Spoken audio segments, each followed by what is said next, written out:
Hi, good evening everybody, and welcome to the daily Rambam Shiur, 3 chapters per day, lesson 138, the rules of Maaser Sheini, from chapter 8 until 10. Once upon a time, in the lower east side in New York, was a colorful personality by the name of Shaike Pfeiffer. He turns to his friend and he tells him, I have a special piece of real estate to sell it to you in a bargain. Which one? The Brooklyn Bridge. Really? I'm for it. He says, how much you selling it me for? $100.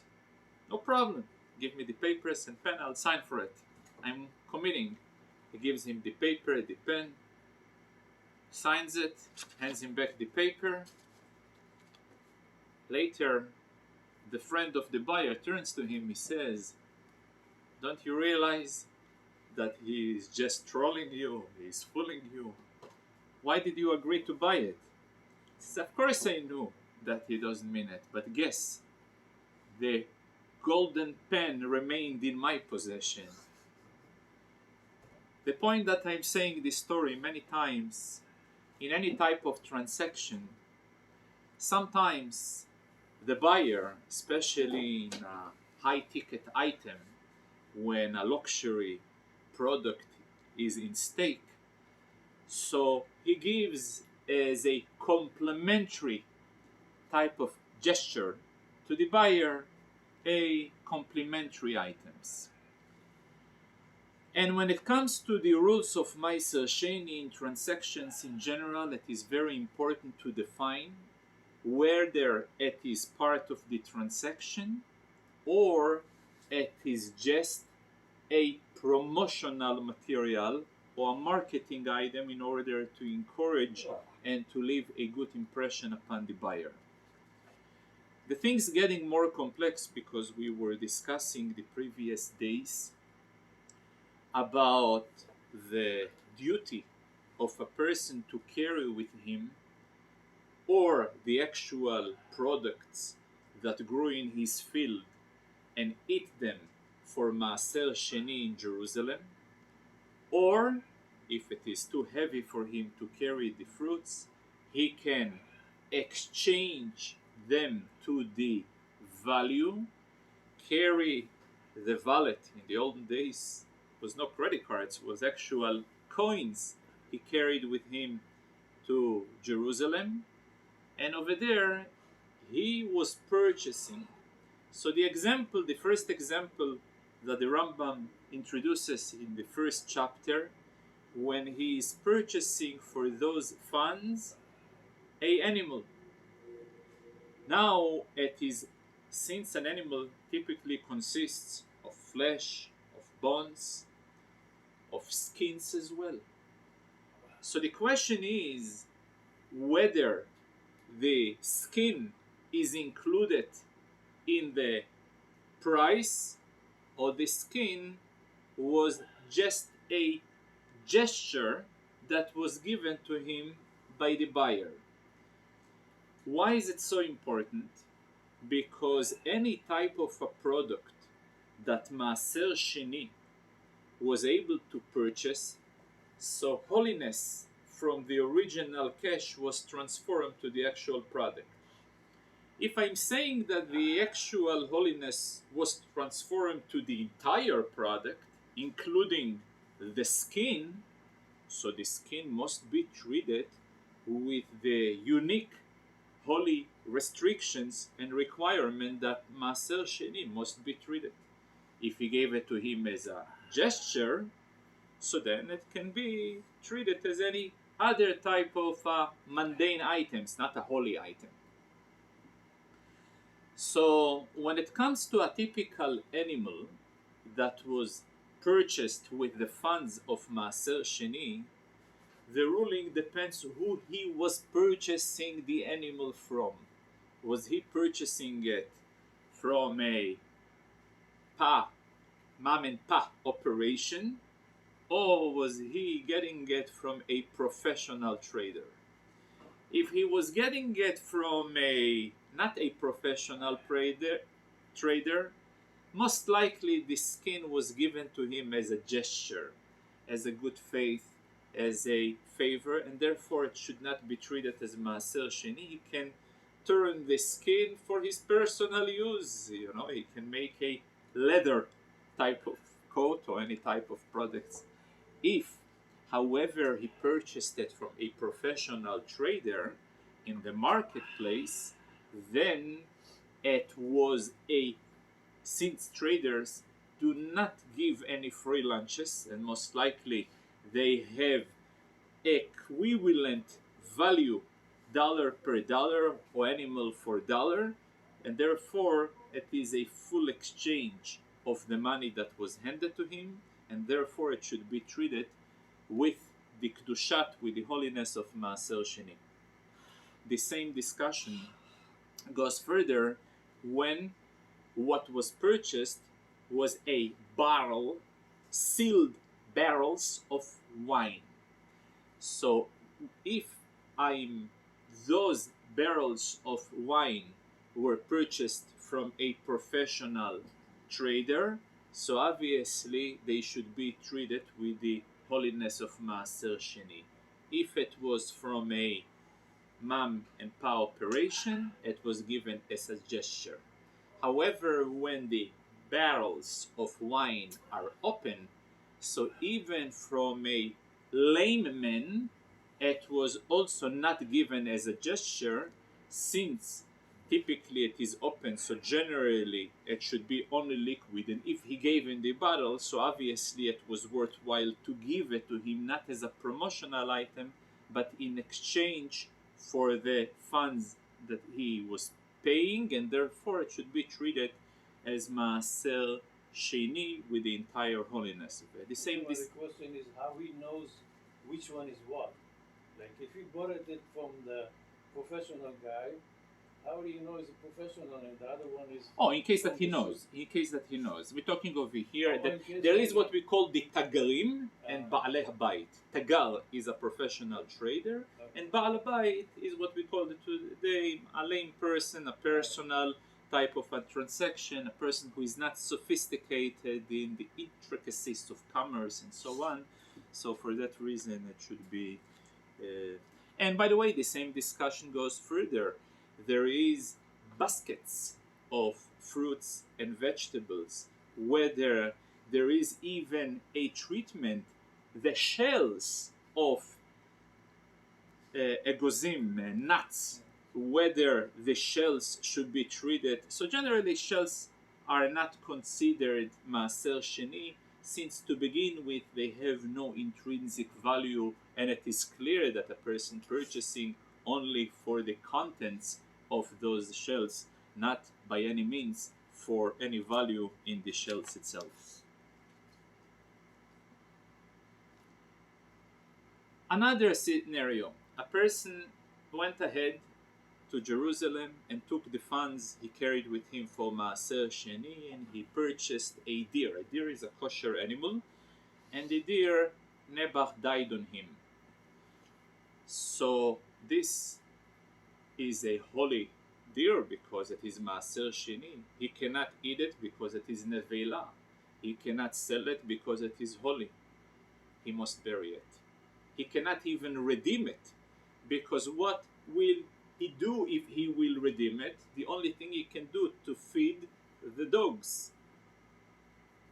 תתננה לכלב ואכלה או מחור לנוכרי. And there is a rule, אין פודין את הקודשים להאכילן לכלבים. I won't redeem any type of a holy object where the only purpose of the redemption is in order to feed the dogs, because it is a bizayon, a embarrassment, a disgrace for Maaser Sheini to do such an act. In the final section of the first chapter, the Rambam deals with a very interesting crossroad where commerce and religion are meeting each other. And I will explain. Both commerce and religion, both of them are part of halakha. When I say commerce, there is an entire section in the Jewish law how a legal transaction, how item, whether a movable or real estate, is changing ownership from one individual to another. So it is acceptable, according to the Jewish law, that in order for an object to get a new status from the previous owner to the new owner, what is required, what is really the legal act that changes the status, is the meshicha or hagbaha. At the moment that the new owner lifts, picks up, or pulls, if it's too heavy to lift it up, then he becomes the new legal owner. The cost of the product is a monetary obligation, but this is not what makes the kinyan. What makes the legal act of new ownership is the Maaser, hahagba'a, hameshicha, halifin.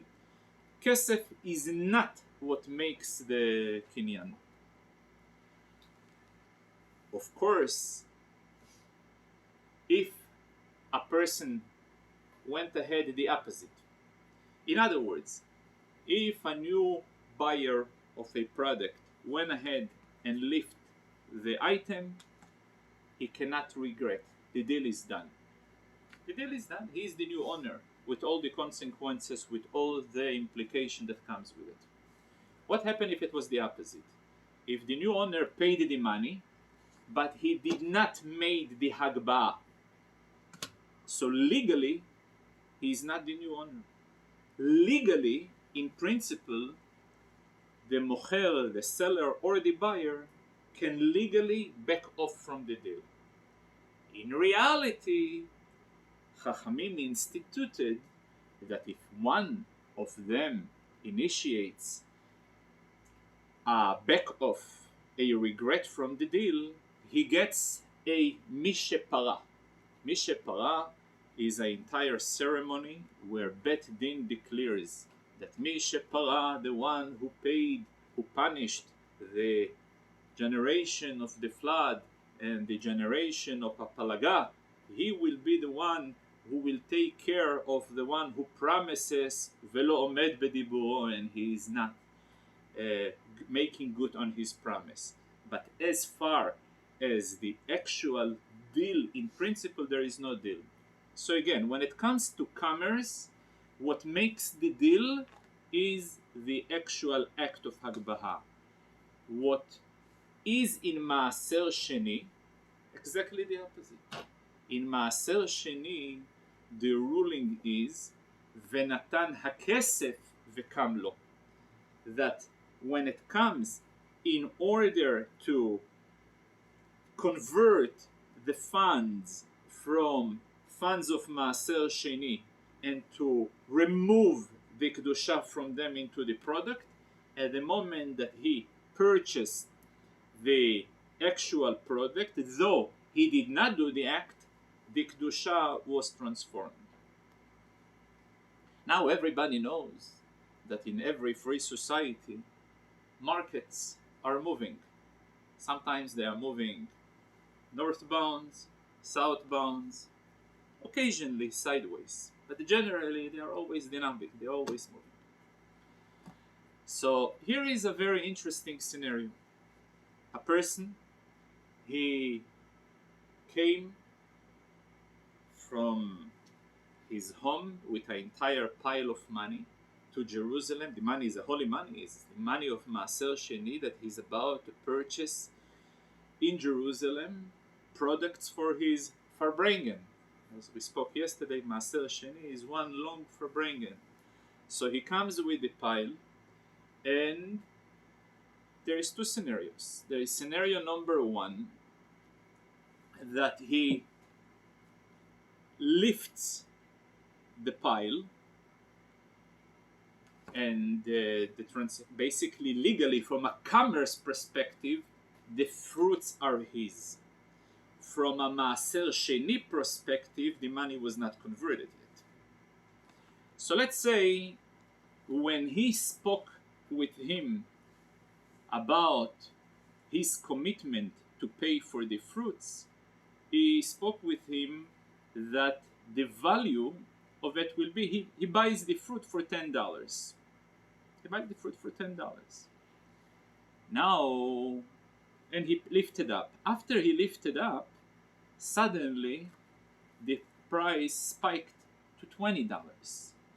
So as far as the seller, he must honor the original price. The original price was $10.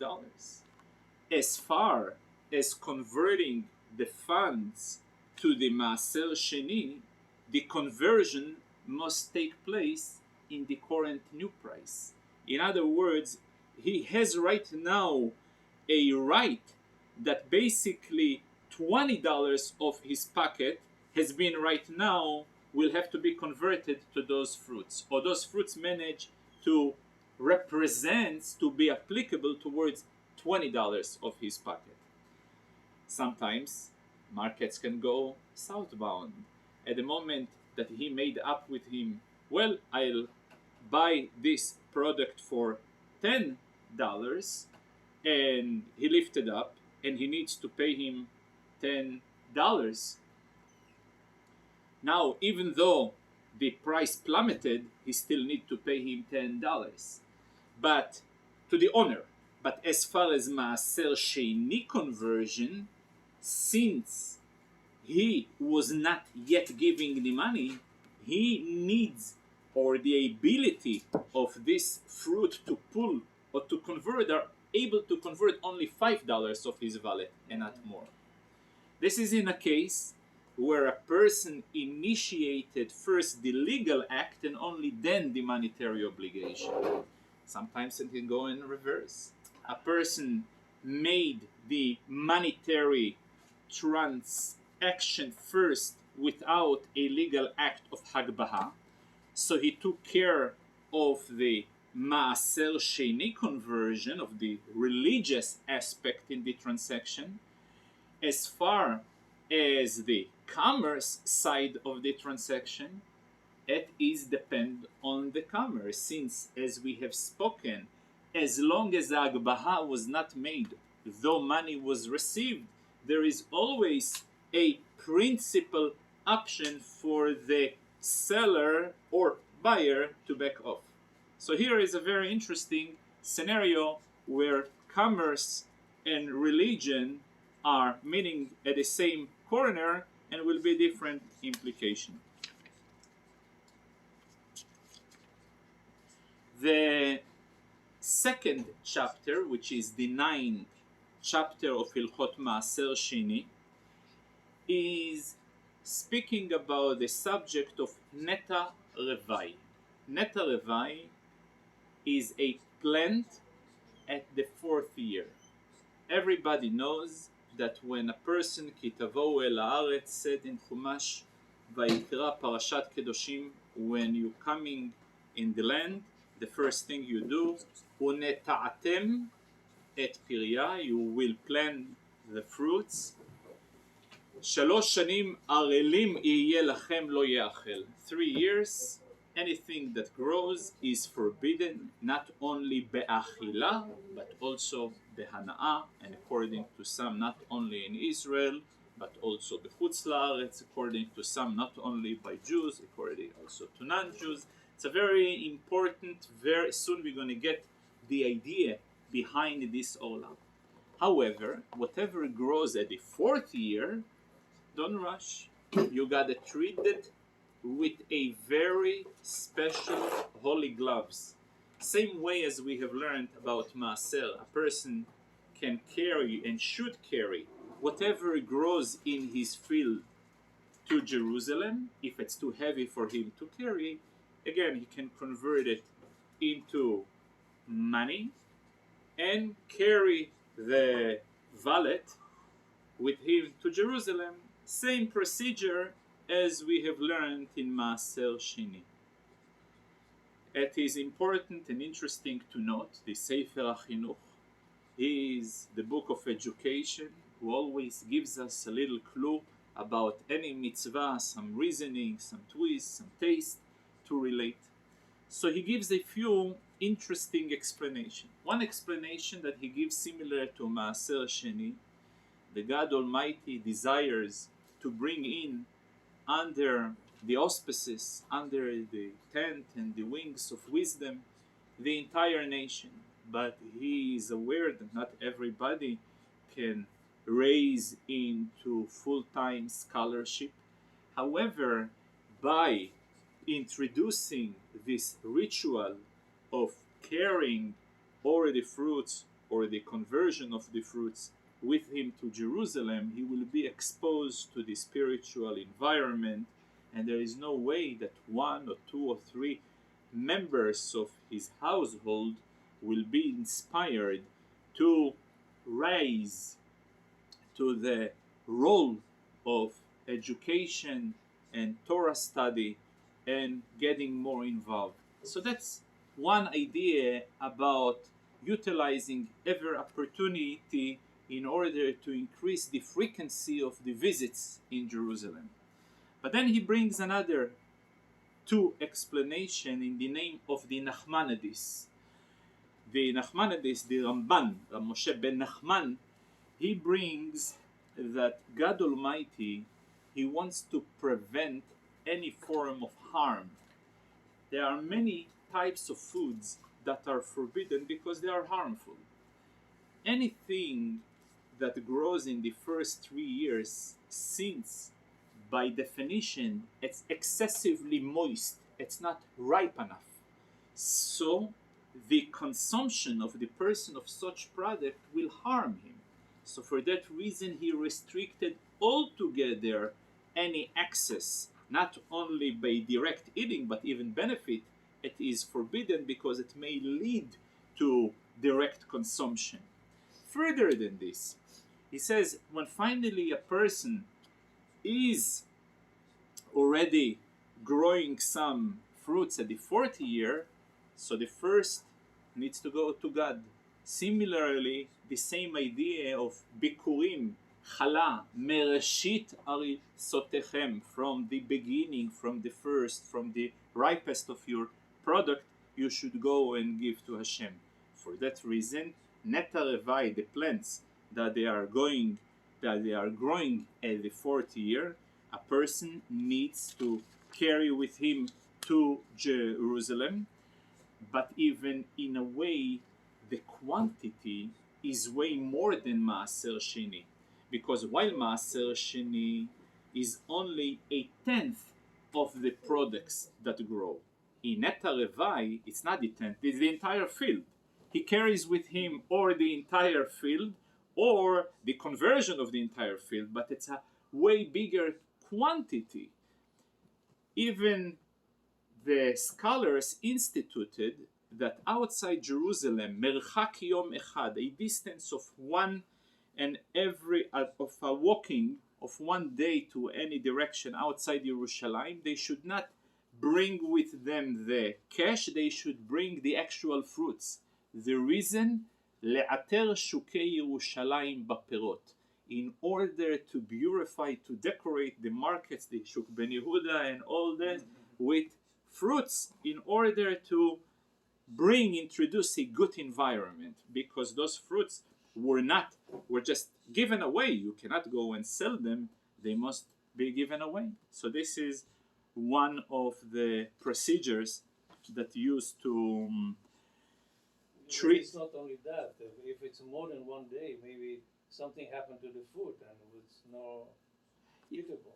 That goes without saying, but the chidush is that while Maaser Sheini, even you live next door to Jerusalem, you can convert it into cash. Where over here, if you happen to live in 1 day distance away from Jerusalem, you should bring the physical fruits with you, for the reason le'ater. But this is only when we have a Bet HaMikdash. In today's day and age, this is not necessary, and lechatchila, to begin with, I will convert them into a symbolic amount, and I want benefit, I will be mashlich zot leyam hamelach. In other words, I will destroy it. There is also a procedure that was made for a person to use a colorful sand or a different type of sand in order to make clear boundaries where a actual Neta Reva'i fruits, plants of the fourth year, are growing. When it comes to Ola fruits, it is important to make a boundary with broken clay. Cherasim, clay, since the severity of Ola is way more intense than Neta Reva'i, because while Neta Reva'i you can eat it in Jerusalem, Ola you cannot benefit altogether. So for that reason you have to have much more recognizable type of boundary that is necessary. Towards the end of the chapter, the Rambam introduces the cutoff date. Where do I and how do I calculate a year? Some good news. A year is not really a year. מקצת שנה חשוב שנה, but לא יותר מדי קצת, not too much little. In other words, it is necessary 30 יום בשנה, which means there is a rule, 30 days in a year considered a year. But it's okay to have 30 days of the year as long as before those 30 days was a period of 2 weeks sufficient enough to plant a seed and for the seed to be collet. How is it to collect in Hebrew? To grasp, or to the seed really make an impact. To make an impact that is necessary extra 2 weeks. So for that reason, the cutoff day, if a person wants to make a shortcut and have a fraction of a year to be counted as a year, Tu B'Av, mark the day. Tu B'Av, everybody heard Tu B'Av. So Tu B'Av happens to be the last day of the year where a person can plant a seed in the ground, and in Rosh Hashanah it will be considered that he had a year. So I will use the same example that the Rambam is using. We are at the 10th year of the Jubilee. So at the Tu B'Av of the 10th year, a person went ahead and planted a seed. So at the Rosh Hashanah of the 11th, he has already passed a year. The Rosh Hashanah of the 12th is already 2 years. The Rosh Hashanah of the 13th, he already have 3 years. However, given the fact that he happens to utilize the shortcut, so I will impose upon him after 2 years and 15 days an extra waiting period until Tu B'Shvat Chag La'ilanot. So at Tu B'Shvat it is considered that he already served his Shnot Ola, the years of the Ola, and then from Tu B'Shvat until next Tu B'Shvat he will view it as the Neta Reva'i year, the year that those fruits that are growing in this year will be treated as Neta Reva'i. However, if a person, for example, he planted way before Tu B'Av, so then the cutoff day will be Rosh Hashanah. So generally speaking, if, as we said before, if a person jumps in on the shortcut, he will have to wait extra till Tu B'Shvat. If the shortcut is not too short, he can utilize Rosh Hashanah of the 3rd year as the end of the years of the Shnot Ola. Also, talking about Ola and Neta Reva'i, the Rambam makes a distinction between the different parts of the tree and the different states of the tree where Neta Reva'i and Ola will apply. For example, when it comes to the leaf of the tree, to the branches of the tree. Since they are not an edible item, so they don't have Ola and they don't have Neta Reva'i. Because Uneta'atem, it says, Kol etz ma'achal. But anything that is not ma'achal to begin with, so there is no Ola and there is no Neta Reva'i. However, then let's say there is a anavim, grapes have grew up, and then after a while they became rotten. So then they are fruit who became rotten. So as far as Ola, I will apply to them. As far as Neta Reva'i, I'm not going to apply Neta Reva'i. On the other hand, when a fruit is, though it's not ripe, so then I will apply Neta Reva'i and Ola to this fruit. In the final chapter of today, the Rambam will introduce the general concept of Ola. So it is important to note that if the mind of a person plays an important role to determine whether the rules, the restriction of Ola will apply or not.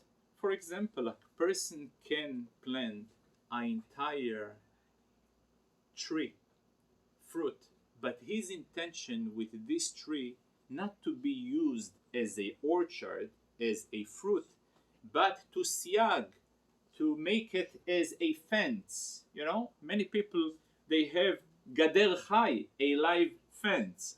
So when you have a gader chai, a living fence, he prefers, for the economical reason, for decorative reason, for aesthetics, or for who knows what, maybe some tax breaks or other type of government incentive, to make a tree for siag. Siag, it's a fence. So then, though it is fruits, it will be exempt from Ola. Further than this, a person can have what we call a multiple purpose fruit. Part of the fruit will be served for a gader, for a fence, and part of it for aladerech, personal consumption. So the part that is for the gader, for the fence, will be exempt from Ola. The part that is for personal consumption will be applicable to Ola. Now, it is also important to note that whether a person have planted for private use or for public use, there is a liability to Ola. The only item that has no liability is something that came out on its own. Agree, nobody planted. You know, many fruits without human involvement, they happen to grow. So such a thing will be exempt from Ola. Reason, it says, Uneta'atem velo hanita me'elav. Only things that you have actually input, forced to plant it, but if it is on its own. On the other hand, even if a person is planting a fruit not for personal consumption but for mitzvah purposes. For example, he plants a tree for etrog or olive in order to squeeze it for Chanukiah. So although he planted it to mitzvah, and although he will not directly consume it, but nevertheless it is necessary for him, he is looking for it to be a perfect fruit that is in a state of edibility. So for that reason it will be chayav be'ola. One of the most fascinating things is always when we are branching one fruit into another, one type of tree into another. Typically, the idea of Ola in a normal conventional type of planting starts from the moment of planting. Sometimes can be a situation that will start way later. For example, if a person took a existing tree with an existing branch, he branched out the branch into a new plantation. As long as the branch is still connected to the other tree, I will not consider the new tree as a new tree, but I will consider it as an extension of the previous one. But they have to connect. Yeah, they must be connected. At the moment that they are not connected, for that reason, let's say, and take the second tree to a third tree and so far. They're all going to be viewed as an extension of the first tree. But at the moment that one day some shmendri came by and chopped off one of those branches, from that moment of the chopping, then it will be considered a new neti'ah. Although it is not a physical neti'ah, but it is halachic neti'ah. Because right now, a new type of growth came into the picture.